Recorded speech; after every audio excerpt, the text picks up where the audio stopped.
was to people who wanted to express themselves even though they were against his own opinion, how he left the freedom for them to do so. And when it comes to Muawiyah, a person like Hujr, who refused to annul the Hadd, an Islamic legal procedure, and go along with Muawiyah and his types, the person was killed. This is what happens in autocratic, dictatorial expressions of state functions, state positions. This is the new type of government now that the Muslims are going to have to take a good look at, without the type of sectarianism or the type of nationalism that is interjected almost always into reconsidering and rethinking the details of this history. We have to mature enough to look at this and to come out comfortably, without accusations and counter-accusations of Sunni versus Shi'i or Arabi versus Ajami. We have to outgrow all of that and look at the merits and demerits of these issues one by one, step by step, heart with heart, and mind contributing to mind.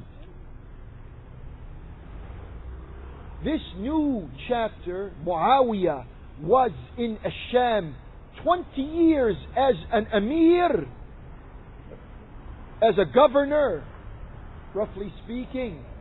And he was there also 20 years as a king. That's 40 years of a type of administration that does not countenance, that cannot tolerate criticism, plurality, even serious disagreement. It doesn't tolerate any of that. So there was a type of lobby that lived on from those early days in Mecca, when Mecca was finally subdued by the will of the committed Muslims according to the Quran and the Prophet. That lobby lived on to work to regain its position in power. It found its channel through the military. And finally, it unfolded in some of the details that we were looking at. Al-Jamal, Siffin, and from here on we are going to have other experiences with it that have throughout 14 centuries snowballed, accumulated, and reached the peaks of autocratic, dictatorial, monarchical, non-representative governments that we have today in our Islamic lands, countries, and territories. أقول قولي هذا وأستغفر الله لي ولكم. ادعوه سبحانه وأنتم على يقين بالإجابة وتوبوا إلى الله إن الله تواب رحيم.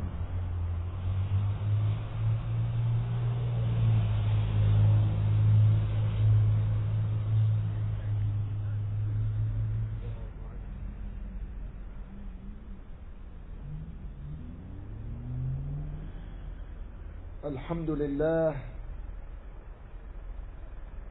أولا وآخرا. الحمد لله من قبل ومن بعد. الحمد لله الذي بنعمته تتم الصالحات. نحمده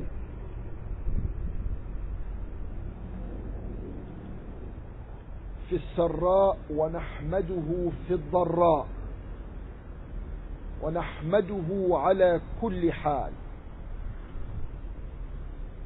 Brothers and sisters, committed Muslims, today we live in a world in which you and I can see for our own selves. Just look at what's happening. You can see some Muslims who are anxious to align themselves with those who are at war with the Muslims. Need we say who they are by their names? There's enough of them around that you cannot miss them. You can almost point to any government in the Muslim sphere of the world, and you're almost 99% right that that government is anxious to side with external threats and leave the Muslims to the tragedies that follow. This is why what we are talking about is relevant to today. When the king-to-be, Muawiyah, was concerned and overworked with trying to defeat Imam Ali, he was willing to pay the Byzantines whatever they wanted to neutralize that front, at least for a while. That may have been the first detection of Muslims who are in power, who were willing to ally themselves with the devil to tend to internal Islamic issues. Later on, we saw this happen. During the Abbasi era, the kings who were in Baghdad, Harun al-Rashid was willing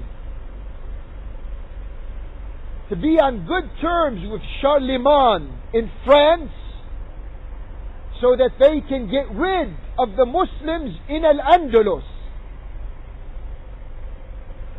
Later on, we saw how the Fatimids in Egypt were willing to be on good terms with the Crusaders so that Salah ad-Din will not be able to bring about the consolidation to liberate Palestine from that first form of colonialism and imperialism nearly 1,000 years ago.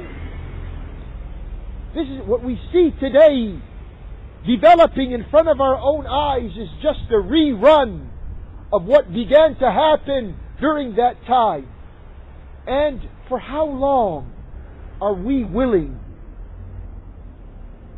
to visualize these types of arrangements?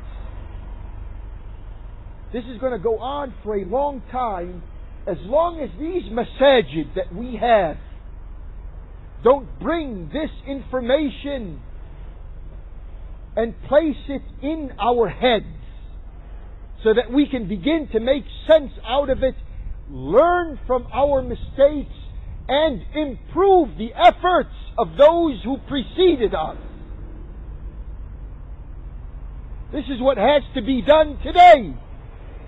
And please, brothers and sisters, please, if anyone wants to try to help in this regard, leave out the issues of today's nationalism and sectarianism. Any time these issues are put into this mix, they just spoil the whole effort.